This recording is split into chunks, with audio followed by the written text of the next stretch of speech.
अल्लाह रब्बुल इज़्ज़त के बबरकत नाम से शुरू, जो पूरी कायनात का खालिक और मालिक है। मैं हूं शेफ नाजिद और आप देख रहे हैं आपका अपना फैमिली यूट्यूब चैनल शेखर साहब बाबू फूड। प्यारे दोस्तों, आज मैं लेकर आया हूं आपके लिए मुंह में पानी भर देने वाले बैगन आलू के मिक्स पकौड़े, जो इससे पहले आपने कभी नहीं बनाए होंगे। साथ ही साथ आपको ये भी बताऊंगा बैगन आलू के पकौड़े कैसे बनाए जाते हैं और एक ही पकौड़े में 2 फ्लेवर कैसे आएंगे। रेसिपी बहुत आसान और सिंपल है और बहुत ही मजेदार बनती है। इससे पहले रेसिपी स्टार्ट करें, जो दोस्त चैनल पर नए हैं या आपने अभी तक चैनल को सब्सक्राइब नहीं किया, चैनल को सब्सक्राइब कर लें। साथ ही साथ बेल वाले आइकॉन को प्रेस कर दें ताकि फ्यूचर में हम जो भी रेसिपी अपलोड करें नोटिफिकेशन सबसे पहले आपके पास पहुंचता रहे। तो आइए बैगन आलू के पकौड़े बनाना शुरू करते हैं। सबसे पहले एक बाउल ले लेंगे। बाउल के अंदर 1 कप बेसन शामिल कर देंगे। साथ ही साथ बेसन के अंदर ½ कप पानी शामिल कर देंगे। पानी शामिल करके अच्छी तरह मिक्स कर लेंगे। अच्छी तरह मिक्स करने के बाद ½ कप पानी मजीद शामिल कर देंगे और दोबारा अच्छी तरह मिक्स कर लेंगे।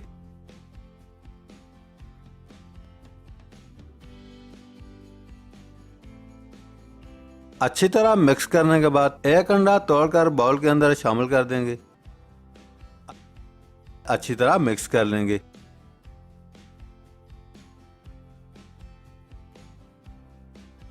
अच्छी तरह मिक्स करने के बाद 1 टेबलस्पून कॉर्नफ्लोर शामिल करेंगे। 1 टेबलस्पून लहसुन पेस्ट शामिल कर देंगे। ½ टेबलस्पून रेड चिली फ्लेक्स यानी कि कुटी हुई लाल मिर्च शामिल कर देंगे।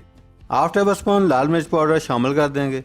½ टेबलस्पून हल्दी पाउडर शामिल करेंगे। 1 टेबलस्पून धनिया बारीक पीस कर शामिल कर देंगे। 1/4 टेबलस्पून काली मिर्च का पाउडर शामिल कर देंगे। 1 टेबलस्पून हरी मिर्च क्रश कर ली है शामिल कर देंगे। 1 टेबलस्पून हरा धनिया बारीक काट कर शामिल कर देंगे। आखिर में ½ टेबलस्पून नमक शामिल करेंगे। नमक आप एस्पे जायका भी डाल सकते हैं। सारे इंग्रेडिएंट्स शामिल करने के बाद अच्छी तरह मिक्स कर लेंगे। प्यारे दोस्तों, अगला स्टेप बहुत ही इम्पोर्टेंट है। वीडियो को एंड तक लाजमी देखिएगा ताकि सारे टिप्स एंड ट्रिक्स आपको समझ आ सकें। पकौड़े का बैटर बना करके रेडी है। दूसरी साइड पे 2 बड़े साइज के बैगन मैंने लिए हैं। साथ ही साथ 2 अदद बड़े साइज के आलू मैंने लिए हैं। आलू का छिलका उतारने के बाद आलू और बैगन को अच्छी तरह वॉश कर लिया है। सबसे पहले एक आलू उठाएंगे। आलू को बारीक इस तरह काट लेंगे। सारे आलू इस तरह बारीक आपने काट लेने हैं। आखिर से बचा हुआ आलू छुरी की मदद से इस तरह काट लेना है। आलू को आप छुरी की मदद से बारीक इजीली काट सकते हैं।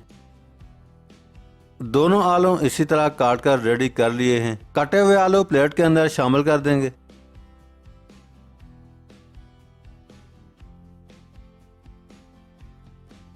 अब हम एक एक बैगन उठाएंगे और सेम इसी तरह बारीक काट लेंगे।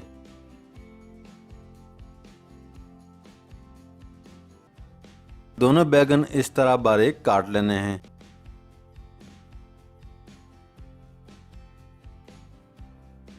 बैगन को छुरी की मदद से भी इस तरह बारीक काट सकते हैं।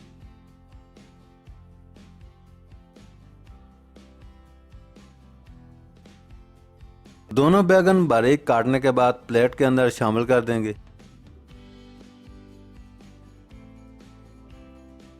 आलू और बैगन काटने के बाद रेडी हैं। दूसरे साइड पे पकोड़े फ्राई करने के लिए पैन चूल्हे पर चढ़ाकर फ्लेम को ऑन कर देंगे। पैन के अंदर 600 ग्राम के करीब कुकिंग ऑयल शामिल कर देंगे। कुकिंग ऑयल गर्म होते ही 1 पीस बैगन का उठाना है और 1 ही पीस आलू का उठा लेंगे। आलू और बैगन दोनों पीसेस उठाने के बाद बैगन को तैयार किया हुआ बैटर इस तरह लगा लेना है। गौर से देखिएगा। बैगन के साथ पकोड़े का तैयार किया हुआ बैटर लगाने के बाद आलू को बैगन के साथ इस तरह जोड़ देना है। बहुत आसान है, कोई मुश्किल नहीं है। आलू और बैगन को अच्छी तरह जोड़ने के बाद बैटर के अंदर इस तरह डिप कर लेना है। बैटर के अंदर अच्छी तरह डिप करने के बाद पैन के अंदर इस तरह डालते जाना है। जितने पकौड़े पैन के अंदर इजीली फ्राई हो सकें इतने पकौड़े पैन के अंदर शामिल कर देंगे। 1 मिनट गुजरने के बाद पकोड़े को चमचे की मदद से इस तरह मूव करना है।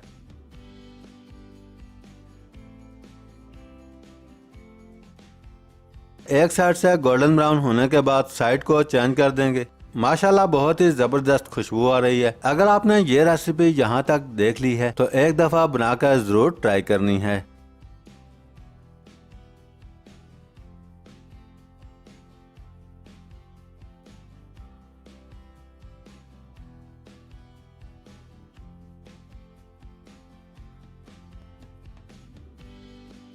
तीन से 4 मिनट गुजरने के बाद पकोड़े दोनों साइड से गोल्डन ब्राउन हो चुके हैं। पकोड़े गोल्डन ब्राउन होते ही ऑयल के अंदर से निकाल देंगे। बाकी के सारे पकोड़े सेम इसी तरह फ्राई करके रेडी कर लेने हैं। माशाल्लाह बहुत ही जबरदस्त मजेदार और खुशबूदार आलू बैगन के पकोड़े बना करके रेडी हैं। माशाल्लाह देखने में जितने मजेदार हैं इसी तरह खाने में भी टेस्टी हैं। माशाल्लाह बहुत ही जबरदस्त और मजेदार। एक पकोड़ा तोड़कर दिखा देता हूँ।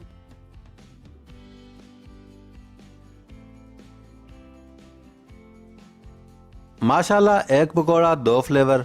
अब आप ये मजेदार आलू बैगन के पकोड़े मायोनीज, केचप और चटनी के साथ सर्व कर सकते हैं। प्यारे दोस्तों, आज की रेसिपी कैसी लगी? बनाना बहुत आसान और बहुत ही सिंपल है। एक दफा जरूर ट्राई कीजिएगा। अगर आपको आज की रेसिपी अच्छी लगी है, लाइक, कमेंट्स और रेसिपी को फ्रेंड्स एंड फैमिली मेंबर्स के साथ शेयर करना मत भूलिएगा। आज के लिए इतना ही। बहुत जल्द आपका भाई एक नई रेसिपी लेकर आपकी खिदमत में दोबारा हाजिर होगा। तब तक के लिए अपना बहुत सारा ख्याल रखिएगा, दुआओं में याद रखिएगा। अल्लाह हाफिज।